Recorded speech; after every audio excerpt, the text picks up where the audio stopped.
আপনারা জানেন যে বাংলাদেশ প্রতিদিনই একটু একটু করে এগিয়ে যাচ্ছে। প্রতিনিয়তই অনেক নতুন নতুন তরুণ উদ্যোক্তা তাদের নতুন নতুন আইডিয়া দিয়ে এমন কিছু ইনোভেট করছে যা হয়তো আপনি আগে কখনো কল্পনাও করিনি। আর তাদের সেসব নতুন ইনোভেশন আপনাদের সাথে পরিচয় করিয়ে দিতেই আমাদের আজকের এই প্ল্যাটফর্ম ইয়েস আপনাকে স্বাগত জানাচ্ছি ইভ্যালি নিবেদিত অনলাইন বিজনেস শো onlineshodai.com-এ।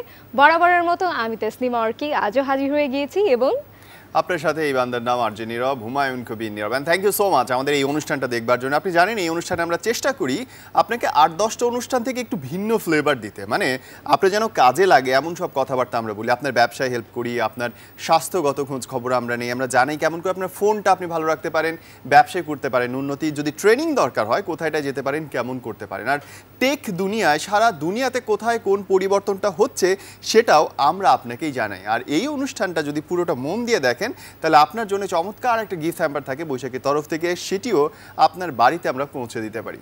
সব কিছু হবে বস, কিন্তু তার আগে শুরু করা দরকার। তোমার তো করোনা নিয়ে টেনশন ছিল, এখনো কি সেটা আছে?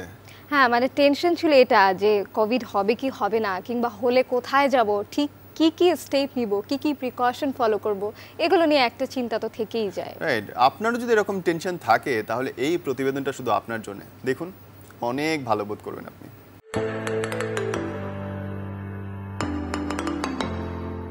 পৃথিবীব্যাপী করোনা ভাইরাসের সেকেন্ড ওয়েভ শুরু হয়ে গেছে হয়তো, তাই এই মুহূর্তে আমাদেরকে আরও বেশি সচেতন হওয়া দরকার। সরকার বরাবরের মতো এক্ষেত্রেও আপনার পাশে আছে সব সময়। বৈশ্বিক এই মহামারী থেকে কিভাবে নিজেকে সুরক্ষিত রাখবেন সেই ক্ষেত্রে সরকারের আছে বেশ কিছু পদক্ষেপ। করোনা সংক্রান্ত যাবতীয় তথ্য আপনি পেতে পারেন corona.gov.bd এই ওয়েবসাইটে। আপনার প্রয়োজনীয় ফোন নম্বর, আক্রান্ত হলে কোথায় ফোন করবেন, কিভাবে মাস্ক পরবেন, কিভাবে আরও বেশি সচেতন হবেন, সব নির্দেশনা দেওয়া আছে এই ওয়েবসাইটে।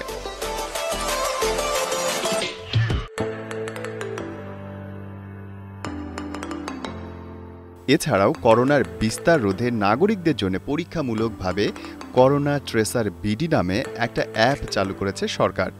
করোনা ট্রেসার বিডি অ্যাপসটি ব্লুটুথ ও আধুনিক প্রযুক্তি ব্যবহার করে স্বয়ংক্রিয়ভাবে দুজন ব্যবহারকারীর কাছাকাছি থাকার সময় ব্যবহারকারীদের অবস্থান সুরক্ষিতভাবে সংরক্ষণ করে রাখবে। যখনই অন্য কোনো অ্যাপ ব্যবহারকারী একটা নির্দিষ্ট দূরত্বের মধ্যে চলে আসবে, তখনই অ্যাপ দুটি নিজেদের মধ্যে ডিজিটাল হ্যান্ডশেক করে প্রয়োজনীয় তথ্য সুরক্ষিতভাবে আদান প্রদান করবে। তাই আজই নিজেকে সুরক্ষিত রাখতে সরকারি সকল নির্দেশনা মেনে চলুন। করোনা থেকে বাঁচুন, দেশকে নিয়ে যান উন্নতির পথে।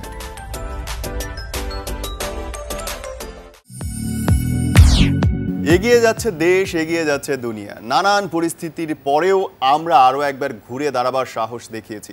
যেইভাবে করে আমরা ভয় পেয়েছিলাম সেই ভয়টা কাটতে শুরু করেছে, সচেতন হতে শুরু করেছি আমরা। ব্যবসা বাণিজ্য সেই আগের মতো আরও একবার চাঙ্গা হতে শুরু করেছে। সেই সাথে আমাদের বিরক্তিভাব কাটাতে আমরা চেষ্টা করছি পুরনো অভ্যেসের মতো একটু একটু ঘুরতে যেতে, ব্যবসার জন্যে বাইরের দেশগুলো ঘুরতে। কিন্তু এই ঘোরাঘুরির মাঝে যারা সবচেয়ে বেশি হেল্প করছেন আমাদের, তারা হচ্ছেন এয়ারলাইন্সে যারা কাজ করেন তারা। আর আজকে এই অনুষ্ঠানে এরকম একজন মানুষকে আমরা আমন্ত্রণ জানিয়েছি যার কর্মজীবনের দীর্ঘ সময় ধরে কাজ করছেন আপনাদের সেবায় এয়ারলাইন্সে।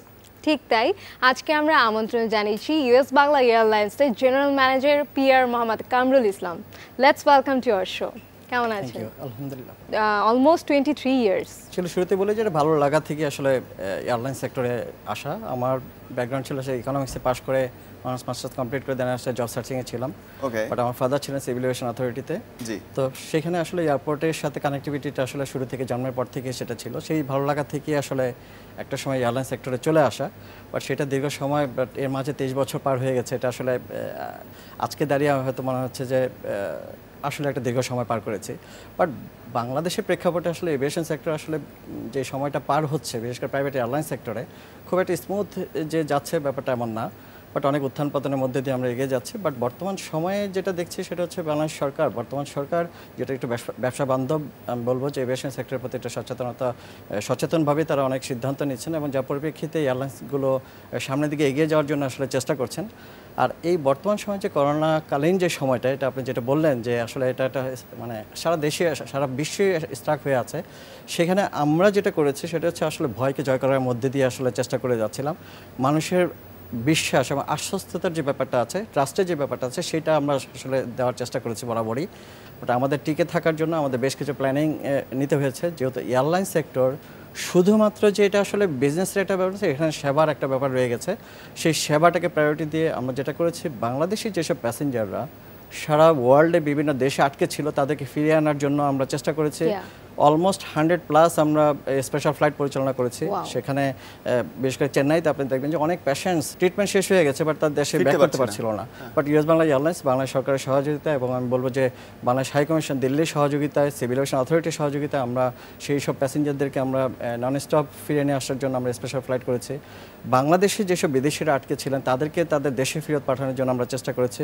তা স্পেশালি আপনি জানেন যে একটা প্রাইভেট এয়ারলাইন্স হিসাবে ফ্রান্সের প্যারিসে আমরা ফ্লাইট পরিচালনা করেছি, যেটা আমি বলবো যে এজ এ প্রাইভেট এয়ারলাইন্সের একজন এমপ্লয়ি হিসাবে এটা আমি গর্ববোধ করি।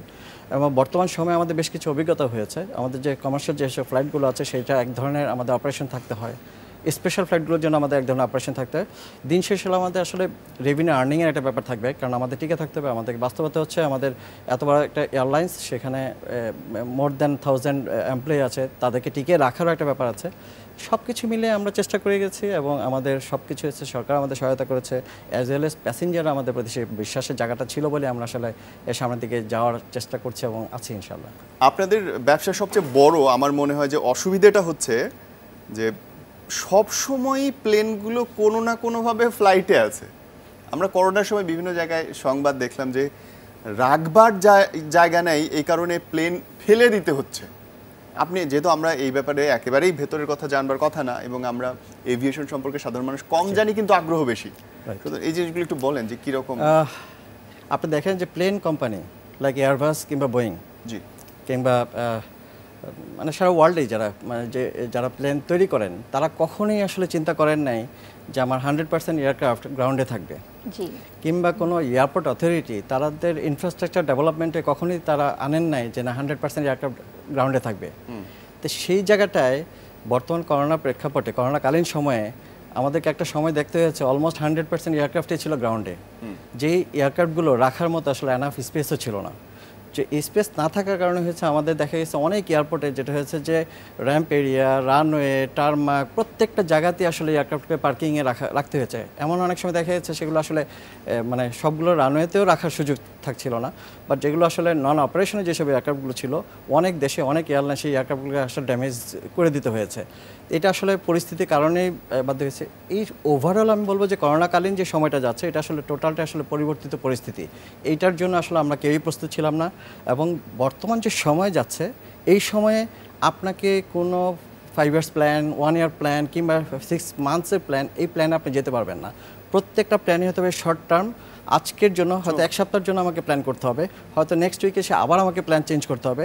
বাট টিকে থাকবার জন্য আমাদেরকে প্রতি মুহূর্তে, আমরা যেহেতু এয়ারলাইন সেক্টরে কাজ করি, আমাদেরকে 24 আওয়ার্সে আমাদেরকে অপারেশনে থাকতে হয়, 24 আওয়ার্সে আমাদেরকে সমস্ত কিছু মতো অ্যাক্টিভেশনে থাকতে হয়। সেই জায়গাটাতে আমি বলবো যে আমরা আসলে এভিয়েশন সেক্টরে কাজ করতে যে আমাদেরকে যেটা করতে হচ্ছে, সিভিল এভিয়েশন অথরিটি, স্বাস্থ্য মন্ত্রণালয় এবং বিশ্ব স্বাস্থ্য সংস্থা প্রত্যেকের নির্দেশনাগুলোকে কমপ্লাই করে আমাদেরকে আসলে সেই সিদ্ধান্তগুলো মেনে চলতে হয়েছে। এবং প্যাসেঞ্জারদেরকে যেমন আমরা সেই নির্দেশনা দিয়েছি, অ্যাজ ওয়েল এজ আমরা অ্যাজ এ এমপ্লয়ি হিসেবে আমরা সেই নির্দেশনাগুলো পালন করার চেষ্টা করেছি। যার পরিপ্রেক্ষিতে দেখা গেছে একটা সময় ট্রাস্টের ব্যাপারটা হয়ে গেছে, আশ্বস্ত। যখন প্যাসেঞ্জাররা আমাদের উপর সেই আশ্বস্তের জায়গাটা রেখেছে যে না, ইউএস বাংলা এয়ারলাইন্সে ট্রাভেল করলে আসলে করোনার আশঙ্কাটা থাকছে না, তখনই আসলে ডে বাই ডে আমাদের প্যাসেঞ্জারের হারটা বেড়ে যাচ্ছে। আমরা দেখেন যে জুনের 1 তারিখ থেকে আমাদেরকে ডোমেস্টিক ফ্লাইটে সীমিত পরিসরে আমাদের ফ্লাইট পরিচালনার পারমিশন দিয়েছিল, বাট সেখানে অল্প ফ্লাইট, অল্প প্যাসেঞ্জার, রেস্ট্রিক্টেড সিট সব কিছু মেনেই আমরা আসলে লস দিয়ে আমরা ফ্লাইট পরিচালনা শুরু করেছি। জুন মাস এবং জুলাই মাস, এই 2 মাস আমরা বলবো যে রেস্ট্রিক্টেড সিটের 50% অ্যারাউন্ড 50% প্যাসেঞ্জার নিয়ে আমরা ফ্লাই করেছি। বাট তারপর থেকে যখন প্যাসেঞ্জারদের একটা এভিয়েশনমুখী হওয়ার সুযোগ হলো, বিশ্বাস তৈরি হলো এয়ারলাইন্সের প্রতি, তখন আস্তে আস্তে আগস্ট থেকে প্যাসেঞ্জার ইনক্রিজ করেছে। নাম্বার অফ ফ্লাইট ফ্রিকোয়েন্সি আমরা বাড়িয়েছি।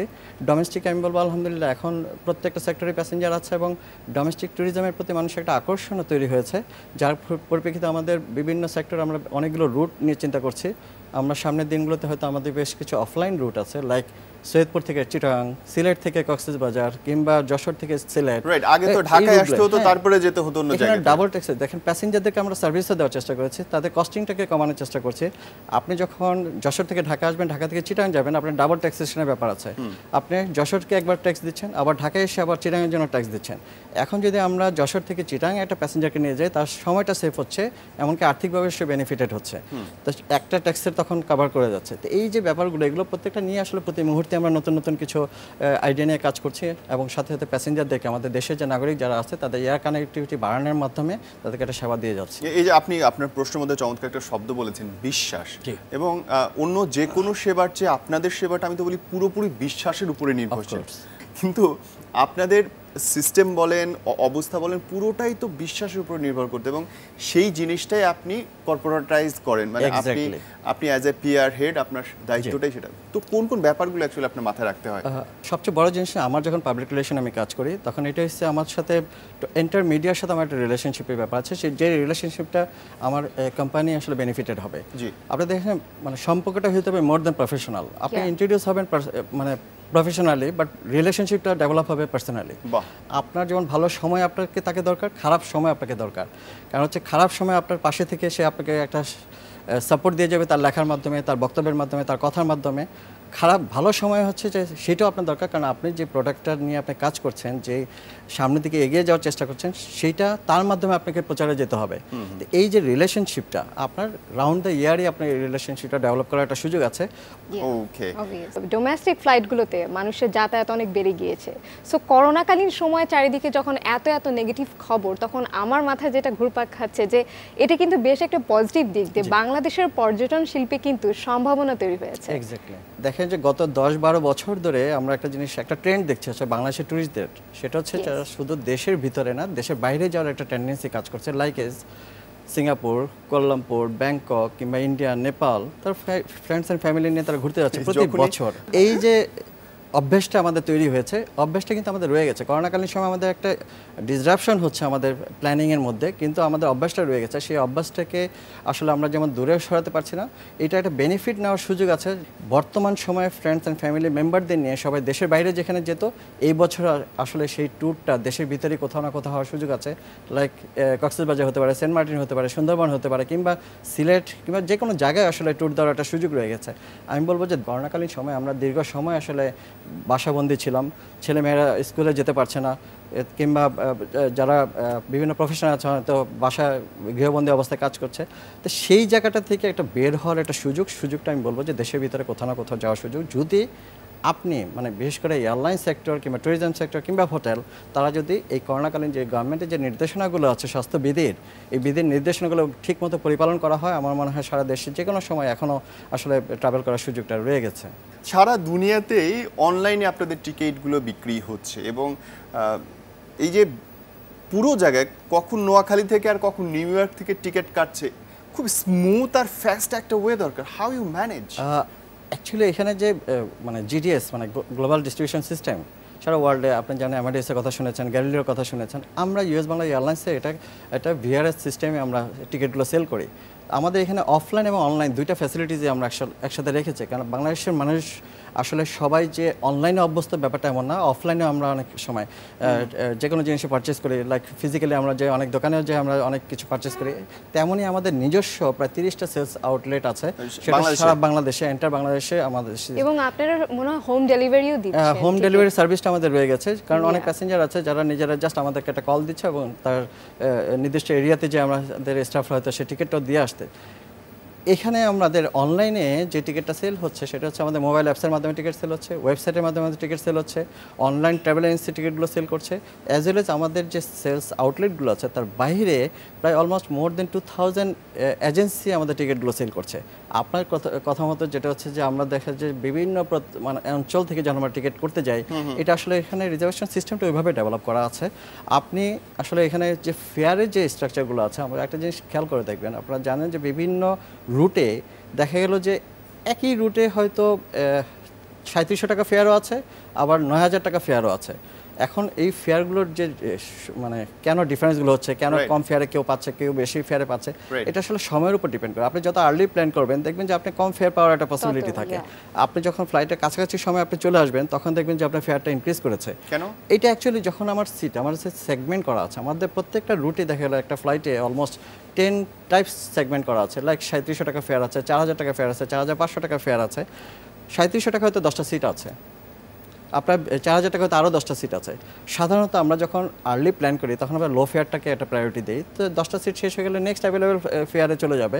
এইভাবে দেখা গেলো যে ফ্লাইটের আগ মুহূর্তে যে হয়তো দেখা গেলো যে 5টা সিট আছে, 5টা সিট হচ্ছে হায়ার ফেয়ারের সিট, আপনাকে তখন হায়ার ফেয়ারটাই নিতে হবে। কেন? কারণ আলটিমেটলি আমার তো লো ফেয়ারের যে ক্যাটাগরিগুলো ছিল, আমার প্রশ্ন, যখন আপনি 3700 টাকায় দিচ্ছেন তার মানে খরচ আমার 3700 টাকা, তখন আপনি 8000 টাকা কেন নেবেন? এটা ঠকানো কিনা মানুষ? এখানেই একটা কোশ্চেন, আপনার কোশ্চেন অ্যান্সারটা হচ্ছে 3700 টাকা যখন আমরা ফেয়ারটা দেই, 3700 টাকা আসলে কস্টিং না, এটা কস্টিং মোর দেন 5000 টাকা। এভারেজ একটা ফেয়ারকে আমরা ক্যালকুলেট করি, যেটার কস্টিংটা আমরা 3700 থেকে 9000 পর্যন্ত, এটা এভারেজ ফেয়ার এসে আসলে 5000 টাকা এসে দাঁড়াচ্ছে। যে 3700 টাকা এটা হচ্ছে আর্লি, যেহেতু সে আমাকে ইনভেস্ট করছে অলরেডি, আমার অ্যাকাউন্টে তার টাকাটা চলে আসছে, সে একটা বেনিফিট পাচ্ছে আসলে, কারণ তার টাকাটা আমার রিসাইকেল হচ্ছে, কোনো না কোনো আমার একটা ইনভেস্টিং এর মধ্যে চলে যাচ্ছে। তো সো এখানে আসলে ফেয়ারটাকে যদি আপনি চিন্তা করেন যে লো ফেয়ারে, এটা হচ্ছে একটা base fair, not like that, এটা হচ্ছে একটা স্ট্যান্ডার্ড, এটা হচ্ছে অ্যাট্রাকশনের জন্য আসলে প্রমোশনাল যে ফেয়ার থাকে প্রত্যেকটা প্রোডাক্টের মধ্যে, অনলাইনে যাতে প্রমোশনাল কিছু অ্যাক্টিভিটিস থাকে লাইক দিস, যে আপনার লো ফেয়ারটাকে অ্যাট্রাক্ট করার জন্য, প্রমোশন দেওয়ার জন্য আসলে এই ফেয়ারটাকে ডিক্লেয়ার করা হয়। অলরাইট, এবার আসতে চাই একটু ইন্টারন্যাশনাল মার্কেটের দিকে। যে আমি নাম উল্লেখ করেই বলি, পাশের দেশের সঙ্গেই, ভারতের সঙ্গেই আপনাদের অনেক কম্পিটিশন হয়, স্পেশালি এই সময়ে আমি দেখেছি আপনার ফ্লাই পরিচালনা করছেন, আবার দেখেছি যে কোনো একটা এয়ারলাইন্স ফ্লাইট বন্ধও করে দিয়েছে। তো আমাদের কাস্টমার, আমাদের পিপল, তাদেরকে নিয়ে ব্যবসা করছে আর একটা দেশ, অথচ আমরা ইনফ্যাক্ট বন্ধই করে দিচ্ছে কোনো কোনো জায়গায়। মানে হাউ, এটা আসলে কিছুটা বিজনেস স্ট্র্যাটেজি বলবো, কারণ আমরা আসলে কত দ্রুত সময়ে আসলে আমরা একটা বিজনেস ডিসিশন নিতে পারছি, কত দ্রুত সময়ে আমরা আসলে এটাকে জাস্ট প্রবলেমটাকে ওভারকাম করার একটা সুযোগ পাচ্ছি। As a private airlines employee হিসেবে আমি বলবো যে ম্যানেজমেন্ট অনেক দ্রুত সিদ্ধান্ত নেওয়ার একটা সুযোগ পাচ্ছে, কারণ ইনস্ট্যান্ট আমাদের একটা সমস্যা নিয়ে আমরা কাজ করছি, দেখা গেলো ম্যানেজমেন্ট একটা ডিসিশন দিয়ে দিচ্ছে, যেটা অন্য একটা অর্গানাইজেশন হতে সেই স্বল্পতম সময়ে সেই ডিসিশনটা ক্যারি করতে পারছে না। আর আপনি যেটা বলেন যে পার্শ্ববর্তী দেশে, ইন্ডিয়া না, শুধু ইন্ডিয়া না, আপনি বাংলাদেশে যেসব ফরেন ক্যারিয়ারগুলো ব্যবসা করতে আসে, তারা কিন্তু বাংলাদেশের প্যাসেঞ্জারদের উপর ডিপেন্ড করে ব্যবসা করতে আসে। রাইট, তাহলে why not we?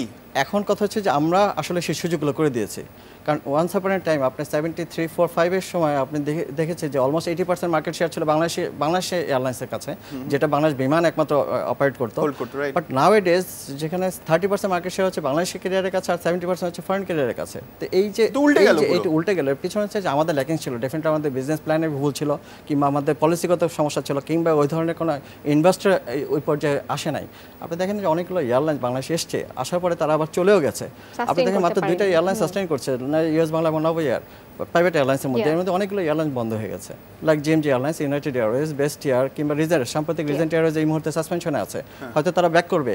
কিন্তু কথা হচ্ছে যে এই যে দীর্ঘ 22-23 বছর ধরে প্রাইভেট এয়ারলাইন্স ব্যবসা করছে, এই সময়ের মধ্যে 8-9টা এয়ারলাইন্স বন্ধ হয়ে গেছে। বাট এই আমি ব্যবসা করার পারমিশন দিলাম, বা ব্যবসাকে টিকিয়ে রাখার দায়িত্ব আসলে রেগুলেটরি অথরিটি কিছুটা রয়ে গেছে। পলিসির ভিতর যদি কোনো সমস্যা থাকে, আমি বলবো সেই পলিসিগুলো রেকটিফাই করার সুযোগ আছে, কারণ হচ্ছে পলিসিগুলো সাধারণত কার জন্য হবে? ডেফিনেটলি যারা অপারেটর হিসেবে থাকবে তাদের জন্য পলিসিতে হবে, দেশীয় এয়ারলাইন্সগুলোর জন্য। যদি এখানে কোনো, যেহেতু 9টা এয়ারলাইন যদি বন্ধ হয়ে থাকে, 8টা এয়ারলাইন যদি বন্ধ হয়ে থাকে, নিশ্চয়ই কোনো না কোনো একটা প্রবলেমের জন্য বন্ধ হয়েছে। আইদার ফিনান্সিয়াল প্রবলেম থাকতে পারে, পলিসিতে প্রবলেম থাকতে পারে, কিংবা অন্য কোনো স্ট্র্যাটেজিক্যাল কোনো একটা প্রবলেমের কারণে তারা হয়তো বন্ধ হয়ে গেছে। তো এইগুলো রেকটিফাই করে সামনের দিনগুলোতে যেন এই ধরনের কোনো পরিস্থিতির সৃষ্টি না হয়, আমরা এয়ারলাইন্সকে পারমিশন দেবো অপারেট করার জন্য। বাট আমরা চাবো এই এয়ারলাইন্সটা যেন আবার সাস্টেইন করে, কন্টিনিউ করে, আমাদের প্যাসেঞ্জারদেরকে সার্ভিস দেওয়ার সুযোগ পায়। বিকজ আপনি যদি সার্ভিস না নিতে পারেন, প্যাসেঞ্জার কিন্তু আছে মার্কেটে, কিন্তু প্যাসেঞ্জার আছে, সেই প্যাসেঞ্জারগুলো ফরেন ক্যারিয়ারগুলো নিয়ে যাচ্ছে। এমিরেটস আপনার উইকলি 21টা ফ্লাইট অপারেট করে, মালয়েশিয়ান এয়ারলাইন্স অলমোস্ট 14টা থেকে 18টা ফ্লাইট অপারেট করছে, Singapore airlines as well as same. তো সেখানে ইন্ডিয়ান প্রায় 5টা এয়ারলাইন্স বাংলাদেশে অপারেট করছে। প্রোডাক্ট কিন্তু বাংলাদেশ, আপনার বিজনেস কিন্তু বাংলাদেশি প্যাসেঞ্জার। তা আমার দেশের প্যাসেঞ্জার দিয়ে অন্যরা বিজনেস করবে আর আমি আসলে বাংলাদেশি ক্যারিয়ার হিসেবে বিজনেস করতে পারবে না, এটা আসলে দুঃখজনক। বাট এই সময়ের মধ্যে এটা ইন্ডাস্ট্রি হিসেবে অনেক বেশি ডেভেলপ করার সুযোগ ছিল। আমার বিশ্বাস বর্তমান যে ধারা আছে, অ্যাটলিস্ট বাংলাদেশ গভর্নমেন্টের যে পলিসি আছে, অ্যাটলিস্ট এয়ারলাইন্সের প্রতি যে একটু সুনজর দিচ্ছেন, আমি বলবো যে এয়ারলাইন্স সেক্টরটা সামনের দিকে যাওয়া। লাস্ট 5-6 বছরে বন্ধ হয়েছে কোনগুলো? 5-6 বছর বন্ধ হয়েছে। 2012-তে বন্ধ হয়েছে জিএমজি এয়ারলাইন্স, 2015-তে বন্ধ হয়েছে ইউনাইটেড এয়ারওয়েজ। আমি এই প্রশ্নটা কেন করলাম যে লাস্ট কয় বছরে কেন বন্ধ হচ্ছে, বিকজ আপনি আগের লাইন বললেন যে যেহেতু টেক কেয়ার করছে সুতরাং বড় হবে এয়ারলাইন্সগুলো, কিন্তু পরের প্রশ্নটার উত্তরটা আপনি বললেন যে এই সময়ের মধ্যেই এতগুলো কোম্পানি বন্ধ হয়েছে, তার মানে দেয়ার ইজ সাম গ্যাপ। আপনার কি মনে হয় যে ধরেন কোন জায়গাগুলো নিয়ে আরো বেশি কাজ করা উচিত, যদি স্পেসিফিক ভাবে আমাদের বলেন? এখানে কিছু সমস্যা নিয়ে প্রাইভেট এয়ারলাইন্সগুলো ব্যবসা পরিচালনা করছে, বাট একটা বরাবরই আমাদের দাবি ছিল, সেটা হচ্ছে প্রাইভেট এয়ারলাইন্সের জন্য ফ্লাইট সেফটি সিকিউরিটির জন্য আসলে হ্যাঙ্গার ফ্যাসিলিটিসটা ছিল খুব জরুরি। গত 25 বছর কোনো প্রাইভেট এয়ারলাইন্স এখন পর্যন্ত হ্যাঙ্গার ফ্যাসিলিটিস পায় নাই ফ্রম দ্য অথরিটি, বাট নাওয়াডেজ অলরেডি হ্যাঙ্গারের জন্য কাজ করছে এবং আশা করছি খুব স্বল্পতম সময়ে হয়তো আমরা সেই ফ্যাসিলিটিসটা পেয়ে যাব। আমাদের একটা বরাবরই দাবি ছিল যে ফুয়েল কস্ট যেটা আছে সেটা কম্পারেটিভলি আদার্স যে কান্ট্রিগুলো আছে, বিশেষ করে আমাদের যেসব দেশগুলোতে আমরা ফ্লাইট অপারেট করি, লাইক মিডল ইস্ট কিংবা ইস্টের যেসব দেশগুলো আছে, সিঙ্গাপুর, কুয়ালালামপুর, সেই সব দেশ থেকে আমাদের ফুয়েল কস্টিংটা ছিল কম্পারেটিভলি বেশি। সেই জায়গা থেকে আমাদের দাবির পরিপ্রেক্ষিতে এখন বর্তমানে সেটাকে অ্যাটলিস্ট একটা লেভেল পর্যায়ে চলে আসছে। এখানে আরেকটা জিনিস আমাদের এখনও যে দাবিটার মধ্যে আছে, ডোমেস্টিক রুটে অপারেশনের জন্য যে ফুয়েল কস্ট পার লিটার যে ফুয়েল কস্ট এবং ইন্টারন্যাশনাল রুটে যে অপারেশন যে ফুয়েল কস্ট এটা আলাদা হচ্ছে, কিন্তু কথা হচ্ছে যে 11 থেকে 12 টাকা ডিফারেন্স হয়ে যাচ্ছে ডোমেস্টিকের জন্য। ডোমেস্টিকে বেশি হচ্ছে, ডোমেস্টিকে বেশি হওয়া মানে হচ্ছে ফুয়েল কস্ট বেশি মানে হচ্ছে অপারেশন কস্ট বেড়ে যাওয়া, অপারেশন টিকেট দাম বেড়ে যাবে। তো এই জায়গা থেকে আমাদের ইয়ে ছিল যে অ্যাটলিস্ট দুটো ফুয়েল কস্ট এবং মানে ডোমেস্টিক এবং ইন্টারন্যাশনাল যে ফুয়েল কস্ট আছে এটার জন্য ইকুয়াল একটা অ্যাটলিস্ট লজিক্যাল অ্যামাউন্টের মধ্যে থাকে, যেটা প্যাসেঞ্জারের সুবিধাটা ভোগ করতে হবে। তেলের বিষয়টা হচ্ছে যে এই কোভিডের সময় আমি দেখেছি সারা দুনিয়াতে তেলের দাম কমেছে, আমরা বেচারারা একই দাম দিয়ে যাচ্ছে গত 7-8 বছর ধরে, কেন? আমি যদি জেট ফুয়েলের কথা বলি, আমার যদি এয়ারলাইন্সের জেট ফুয়েলের প্রাইসটা কমেছে। ও মানে আমরা ভুক্তভোগীরা, মানে আমরা যারা গাড়ি বাইক চালাই, বাসায় ইঞ্জিন চালাই, তাদের ঝামেলা। ওকে প্লিজ, এখানে একটা জিনিস বলে যে এই যে ফুয়েল প্রাইসটা কমে গেছে, এটাতে আসলে আমরা একটু স্বাচ্ছন্দ্য ফিল করছি, বিকজ 40% অপারেশন কস্টের হচ্ছে ফুয়েল কস্ট। একটা এয়ারলাইন্সের একটা অপারেশন ফ্লাইটের 40% অপারেশন কস্ট থাকে ফুয়েল প্রাইসে, সেখানে ফুয়েল প্রাইসটা যত রিডিউস করার সুযোগ থাকবে, সেখানে এয়ারলাইন্সগুলো তাদের ফেয়ারের যে স্ট্রাকচারগুলো সেটাকে একটা কন্ট্রোল ওয়েতে রাখতে পারবে, দিন শেষে প্যাসেঞ্জাররা বেনিফিটেড হবে। কারণ প্যাসেঞ্জারদেরকে বেনিফিট দেওয়া, প্যাসেঞ্জারদেরকে সার্ভিস দেওয়া, এটা হচ্ছে আমাদের মূল বিষয়, বিকজ এভিয়েশন সেক্টর হচ্ছে সার্ভিসের রেন্টেড একটা বিষয়। এখন একটা জিনিস শুধু যে ফুয়েল কিংবা হ্যাঙ্গার ফ্যাসিলিটিস ব্যাপারটা না, আমাদের আসলে আরও কিছু চার্জেসগুলো আছে, লাইক অ্যারোনটিক্যাল চার্জ এবং নন অ্যারোনটিক্যাল চার্জ। অ্যারোনটিক্যাল চার্জের মধ্যে আমি একটু জাস্ট স্পেসিফিক বলে এসেছে landing, parking, security, route navigation, যেটা আমাদের ওয়ার ফ্লাইং প্ল্যান সব কিছু মিলে এখানে ডিপেন্ড করে। এই প্রত্যেকটা জিনিস আসলে অ্যারোনটিক্যাল চার্জ। এই চার্জগুলো সাধারণত আমাদের যে ডোমেস্টিকের যে চার্জ আছে, international charge almost 6 to 8 Times বেশি পে করতে হয়। যখন আমার ইন্টারন্যাশনাল রুট অপারেশনের জন্য আমাকে এটা বেশি পে করতে হয়, তখন আমি আসলে কম্পিটিশনটা আমার ইন্টারন্যাশনাল ক্যারিয়ার যারা আছে, অন্যান্য এয়ারলাইন্সে ফরেন ক্যারিয়ার, তাদের সাথে আসলে আমাদের বিশাল একটা গ্যাপের মধ্যে থাকতে হচ্ছে। আমাদেরকে তখন ফেয়ার এবং কস্টিংটাকে কম্পেয়ার করাটা আমাদের জন্য খুব দুঃসাধ্য ব্যাপার হয়ে যাচ্ছে। লাইক বিশেষ যে মিডল ইস্টে যে সব এয়ারলাইন্সগুলো আছে, এমিরেটস বলেন, কাতার এয়ারওয়েজ বলেন, অন্য সব কিছু মিলে আমরা আসলে তাদের সাথে কম্পিটিশন করছি, আমরা তাদের সাথে আমরা ওই রুটগুলো থেকে বিট করতে পারছি। এটা আসলে আমি বলবো যে বাংলাদেশের ক্যারিয়ার হিসেবে আমরা মানে প্রাউড ফিল করি। আপনি যদি কম্পেয়ারে বলেন যে এদের অ্যারোনটিক্যাল যে চার্জগুলো, সেইটার সাথে আমরা আসলে কতখানি কম বা বেশি? আমরা আসলে ডেফিনেটলি আমরা অনেক বেশি পে করছি, কারণ এটা শুধুমাত্র মিডল ইস্ট না, আমরা যে মালয়েশিয়ার কথা বলেন, ব্যাংককের কথা বলেন কিংবা সিঙ্গাপুরের কথা বলেন, এইসব দেশগুলোতেও আমাদের থেকে কম্পারেটিভলি তারা কম পে করছে। বাট এটা আসলে গভর্নমেন্টের কাছে আমাদের বরাবরই একটা দাবি আছে, গভর্নমেন্ট হয়তো সেটা নিয়ে ভাবছে না। আমাদের বেশ কিছু দাবির মধ্যে আমাদের করোনাকালীন সময়ে আমাদেরকে টিকিয়ে রাখার জন্য, আমাদের ব্যবসাকে টিকিয়ে রাখার জন্য, এয়ারলাইন্সগুলোকে টিকিয়ে রাখার জন্য সরকারের কাছে বেশ কিছু দাবি আছে। আমরা আসলে প্রণোদনা প্যাকেজ চাইনি, আমরা চেয়েছি আমাদের চার্জেসগুলোকে যেন রিডিউস করে আমার বিজনেসটাকে কন্টিনিউ করার একটা সুযোগ দেওয়া হয়।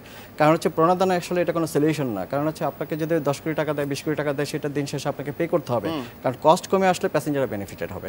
আপনার সব কিছু মিলে আমার কাছে যে জিনিসটা হচ্ছে যে আমাদের যে চার্জেসগুলো আছে কিংবা আমাদের ব্যাকলগ যে চার্জগুলো আছে, আপনারা অনেক সময় দেখবেন যে আমরা দেখি যে বিভিন্ন এয়ারলাইন্সের কাছে সিভিল এভিয়েশন অথরিটি শত শত কোটি টাকা পায়। এখানে আসলে আমরা ইয়ারলি 72% চার্জ মানে চার্জ দিতে হয়, এটা আমাদের দাবি করেছিলাম আমরা 10 to 12% মধ্যে আমাদের সেই চার্জগুলোকে নিয়ে আসা, সবকিছু দেওয়ার পরেও আমাদের দেখলে অনেক ডিউজ আছে, ব্যাকলগে যে অ্যামাউন্টগুলো থাকে অনেক সময় সেই অ্যামাউন্টের উপর 75% পে করতে হচ্ছে। তো এখানে যদি আমি কোনো কারণে আমার নির্দিষ্ট সময় আমি পে না করতে পারি, বাট আমাকে টিকে রাখার জন্য, এয়ারলাইন্সকে টিকে রাখার জন্য ডেফিনেটলি আমরা চাবো যেন এই চার্জেসটাকে চার্জটাকে রিডিউস করা, এবং সেটা আমরা বলেছি 10 to 12% মধ্যে যদি নিয়ে আসে সেটা আমাদের জন্য অনেক স্বাচ্ছন্দ্য হবে এবং আমাদের যে পেমেন্ট দেওয়ার যে টেন্ডেন্সিটা সেটা অনেক বেশি বাড়বে। এবার একটু অনলাইন বেস প্রশ্ন করতে চাই। ধরুন এখন বলছেন যে অফলাইন অনলাইন দুইভাবেই আমরা টিকিট কিনে অভ্যস্ত, তাই না?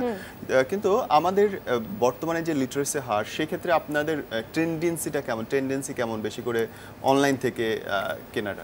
এটা আসলে আমরা যখন শুরু করি, বিশেষ করে প্রাইভেট এয়ারলাইন যখন শুরু করে, আমি বলবো যে 96-7 এর দিকে তখন আসলে পার্সেন্টেজ মানে অলমোস্ট পুরোটাই ছিল আসলে অফলাইন বেস, কারণ সবাই আসলে সেলস কাউন্টার থেকে টিকিট করতে যেত কিংবা ট্রাভেল এজেন্সি থেকে টিকিট করতে যেত।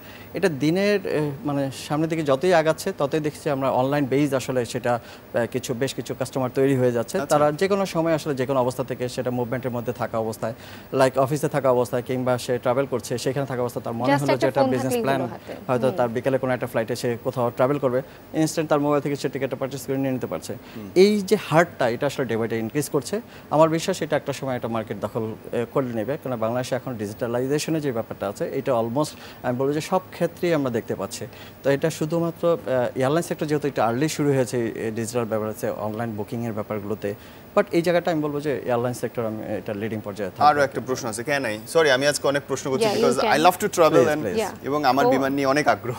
আমারও আগ্রহ আছে, তবে তোমার কোশ্চেনটা আগেই করো। সেটা হচ্ছে ধরুন যে আমরা যে দেশের ভেতরে ফ্লাইটগুলো পরিচালনা করছি, আমি যদি স্পেসিফিকভাবে বলি, ঢাকা থেকে কক্সবাজারের টিকিট খুব কম করে 6 থেকে 9,000 টাকার ভেতরে অলমোস্ট সবগুলো। অথচ আমি যদি বাসে যাতায়াত করি 1,000 থেকে 2,000 টাকার ভেতরে। এই যে এত পার্থক্য, এই পার্থক্যটা তো আমাদের দেশের সাধারণ গরিব মানুষের জন্য একটা বার্ডেন, এবং তারা যদি সহজে জার্নি করতে চায় এবং আপনাদের সেবা পেতে চায়, আপনার কি মনে হয় এটা খুব অযৌক্তিক এবং ভীষণ কষ্টের একটা ব্যাপার? মার্কেটের সাইজটাকে যদি আমি বড় করতে চাই, ফেয়ারটাকে রিডিউস করে, জি, বাট সেই সুযোগটা তো আমার নাই। আমি কখনোই বিজনেসে অপারেশনের কস্টের নিচে যে আসলে ফেয়ার ক্যালকুলেট করতে পারবো না, রাইট? কারণ যখন আপনি শুধুমাত্র সার্ভিস দিয়ে যাবেন, বিজনেসের বাইরে থাকবেন, একটা সময় আপনাকে বন্ধ হয়ে যেতে হবে। আপনাকে যেমন টিকে থাকতে হবে, টিকে থেকে আপনাকে বিজনেস আর্ন করতে হবে এবং সার্ভিস দিয়ে যেতে হবে।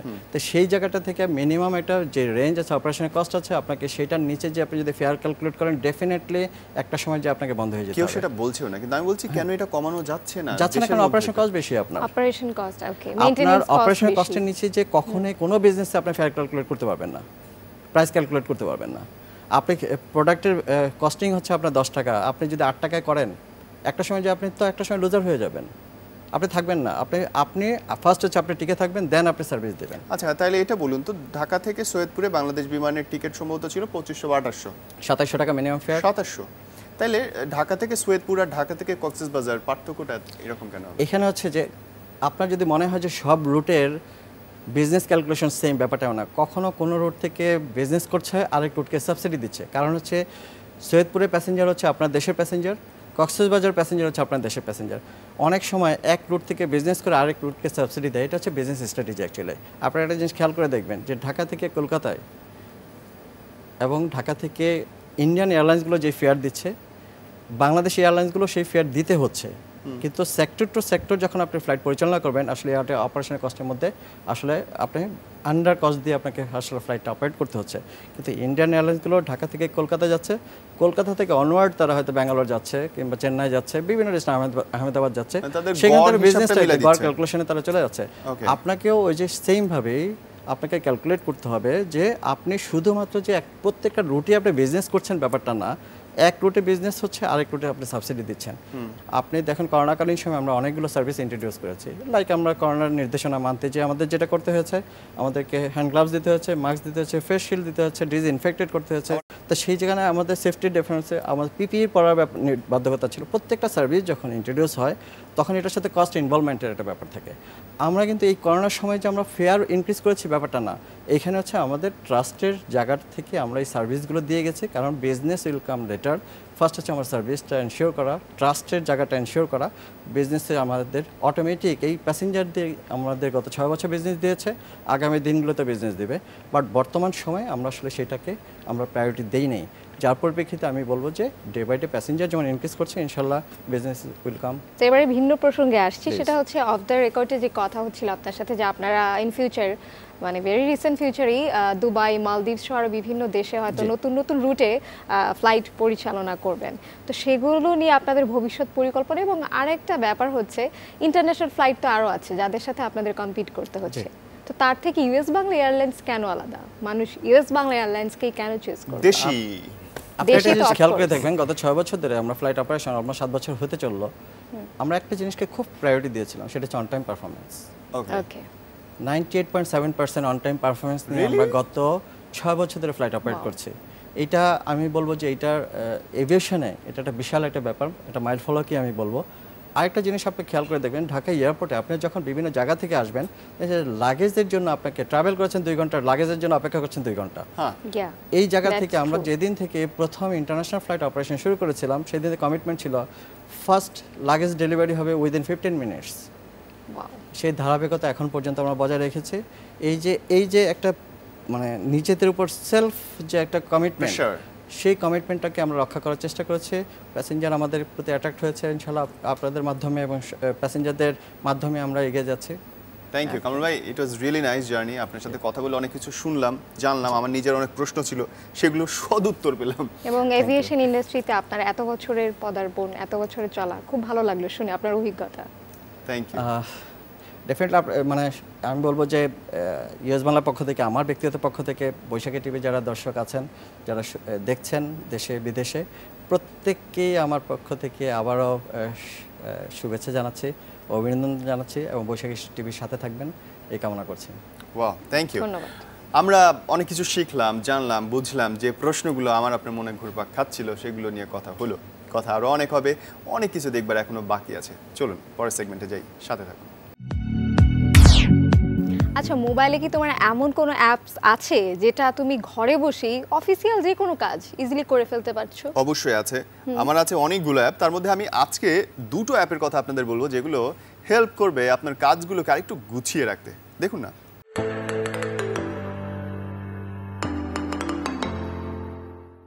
যে কাজের জন্য আগে 2-3 জনকে অ্যাসাইন করতে হতো, এখন সেই কাজ আপনার হাতে থাকা মোবাইল ফোনেই করা যাচ্ছে। আর এটা সম্ভব হয়েছে টেক কোম্পানিগুলোর নতুন নতুন অ্যাপ্লিকেশনের কারণে। এই যেমন ধরুন বেস ক্যাম্পের কথাই বলি, আপনার অফিসে অনেক কাজই আপনি করতে পারবেন এই একটা অ্যাপ দিয়ে। এটি বার্তা রুম, চ্যাট রুম এবং ফাইল তৈরি সহ আরও নানান কাজ করতে পারে। এটি একটি সমন্বিত অ্যাপ যা বাসায় বসে কাজ করা কর্মীদের এনে দেবে আরও বেশি স্বাচ্ছন্দ্য। অ্যাপ্লিকেশনটি বিনামূল্যে সীমিত সংরক্ষণ পাওয়া গেলেও অধিক ফিচার ব্যবহার করবার জন্য আপনাকে খানিকটা অর্থ ব্যয় করতে হবে।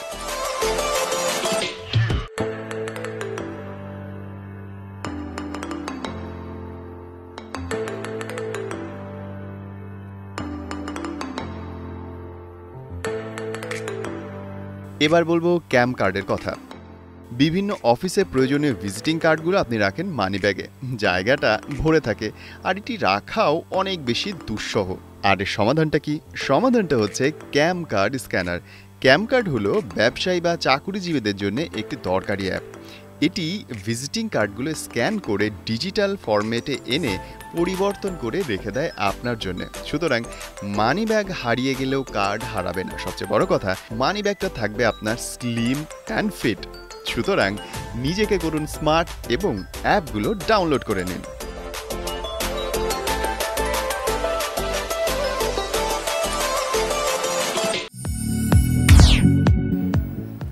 কি হলো, মানে কোমরে হাত দিয়ে দাঁড়িয়ে আছে, মনে হচ্ছে এখনই যুদ্ধে রওনা দিবা? না, মানে অনেকদিন কোনো অফার টফার পাই না, বুঝছো? মানে শীতের মৌসুম, কেনাকাটার মৌসুম, কিন্তু অফার টফারের কি খবর বলো না? অফারের খবর তো আমার পকেট ভর্তি। বলে ফেলো। বলবো, শুনুন। জানাবে এবার অফারের খবর বরাবরের মতোই। চালডাল.com 50টির অধিক পণ্যে দিচ্ছে ছাড়, পাশাপাশি বাই ওয়ান গেট ওয়ান তো থাকছেই।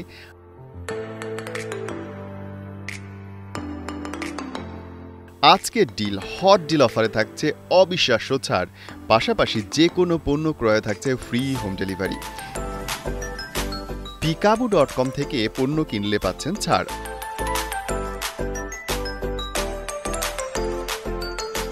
আর দারাজের ফ্ল্যাশ সেল অফারে থাকছে ছাড়ের ছড়াছড়ি। ই ভ্যালির প্রিমিয়াম ডিল এবং হট ডিল অফারে বিভিন্ন পণ্যে থাকছে ডিসকাউন্ট এবং ক্যাশব্যাক। আর বিকাশ অ্যাকাউন্ট খুললেই পাচ্ছেন 25 টাকা বোনাস, সেই সাথে 25 টাকা মোবাইল রিচার্জে পাবেন 50 টাকা বোনাস। আর রকমারি.com থেকে বই কিনলে পাচ্ছেন ছাড়।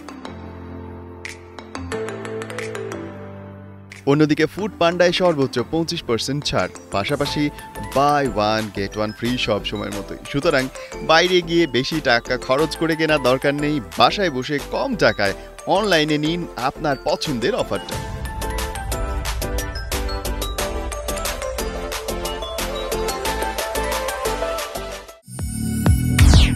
থ্যাংক ইউ এতক্ষণ মনোযোগ দিয়ে যারা আমাদেরকে দেখলেন। শুরুতে বলেছিলাম একটা কুইজ থাকবে, যাতে অংশ নিয়ে আপনি জিতে নিতে পারেন বৈশাখীর তরফ থেকে চমৎকার একটা গেম হ্যাম্পার। সেটার সময় এখন জানাবো প্রশ্নটা কি, কিন্তু সেটা আমার কাছে না, প্রশ্নটা আমার কাছে অ্যাজ ইউজুয়াল আমার কাছেই থাকে। তো প্রশ্নটা করে ফেলছি, সেটা হচ্ছে করোনা সংক্রান্ত যে কোনো তথ্য পেতে আপনি কোন সরকারি ওয়েবসাইটটি ব্রাউজ করবেন? দুটো অপশন রয়েছে। Option A corona.gov.bd, option B corona.bd। উত্তরটা পাঠাতে হলে আপনাকে BSKOS স্পেস দিয়ে লিখতে হবে A আর B, আর পাঠাতে হবে 26969 এই নম্বরে। যত বেশি আর দ্রুত আপনি টেক্সট করবেন, আপনার জেতার সম্ভাবনা বাড়বে ততই বেশি। আর বলে রাখি ভাই, যদি আপনি এই প্রোগ্রামটায় মিস করে থাকেন, উত্তরটা না জানেন, যেটা আমরা শুরু থেকে দেখিয়ে বলে এসেছি, তাহলে দয়া করে এই ভিডিওটা টেনে দেখুন, তাহলে আপনিও জিতে নিতে পারবেন গত পর্বের বিজয়ীর মতো। জানাবো এবার গত পর্বের বিজয়ী কি। গত পর্বের বিজয়ী আমাদের সিলেটের বন্ধু রাশিদা। কংগ্রাচুলেশনস, আপনার সঙ্গে বৈশাখীর তরফ থেকে যোগাযোগ করা হবে। আর আপনাকে বলছি, যদি টেক্সট করতে চান, অ্যানসারটা না জানা থাকে, তাহলে অবশ্যই দেখে নিন টেনে। কোথায় কেমন করে দেখবেন সেটা আমরা একটু পরে বলছি। সো আজকের পর্বটা তোমার কাছে কেমন লাগলো? বেশ ইন্টারেস্টিং ছিল, অনেক ইনফরমেটিভও ছিল, আরো অনেক কিছু ছিল। রাইট, এবং আজকের পর্বটা আমাদের জন্য, মানে অশিক্ষিত মানুষদের জন্য একটু বেশি ইন্টারেস্টিং ছিল, কারণ আমরা এভিয়েশন সম্পর্কে একেবারেই অশিক্ষিত, প্রায় জানি না, শুধু জানি উপর দিয়ে প্লেন যায়। হ্যাঁ, একদম। কিন্তু সেই সাথে ব্যবসাটাও যে কেমন করে চেঞ্জ হয় ছোট ছোট জিনিসের কারণে, আমরা একজন অতি অভিজ্ঞ মানুষের সাথে আজকে আমরা কথা বলেছি এবং শিখেছি, জেনেছি। সেই সাথে আপনার সাথে আমরা নলেজটা শেয়ার করতে পেরেছি। আমরা এই পুরো আয়োজনটার মূল উদ্দেশ্যই কিন্তু এটা, টেক দুনিয়ায় কোথায় কি হচ্ছে না হচ্ছে, কেমন করে বদলটা আপনার জীবনটাকে বদলে দিচ্ছে, সহজ করছে, সেটাই জানাতে চাই।